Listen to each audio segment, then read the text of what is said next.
ਕੱਲ ਅਸੀਂ ਪਾਕਿਸਤਾਨ ਤੇ ਹਮਲਾ ਕੀਤਾ। ਸਿਰਫ 2 ਸ਼ਹੀਦ ਕੀਤੇ ਤੁਸੀਂ? ਹਾਂਜੀ, ਤੇ ਆਪਣੇ 20 ਮਰਵਾ ਲਏ ਆ। ਉਹ ਤੇ ਹੁਣ ਲਾਸ਼ਾਂ ਵੀ ਨਹੀਂ ਚੁੱਕਣ ਦਿੰਦੇ ਪਏ। ਕਿਉਂ? ਕਹਿੰਦੇ ਅਸੀਂ ਇਹਨਾਂ ਨਾਲ ਸੈਲਫੀਆਂ ਬਣਾਉਣੀਆਂ ਨੇ।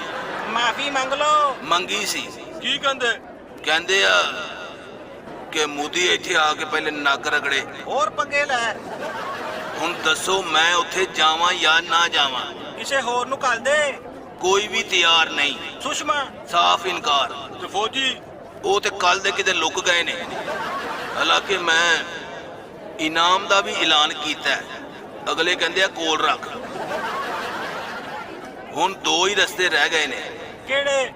ਜਾਂ ਬਾਰਡਰ ਤੇ ਜਾ ਕੇ ਗੋਲੀ ਖਾਵਾਂ ਜਾਂ ਆਪਣੇ ਆਪ ਨੂੰ ਗੋਲੀ ਮਾਰ ਲਾਂ। ਦੱਸੋ ਹੋਰ ਕੀ ਕਰੀਏ? ਗਏ ਸੀ ਤਮਾਸ਼ਾ ਲਾਉਣ, ਆਪਣਾ ਸ਼ੁਗਲ ਲੱਗ ਗਿਆ।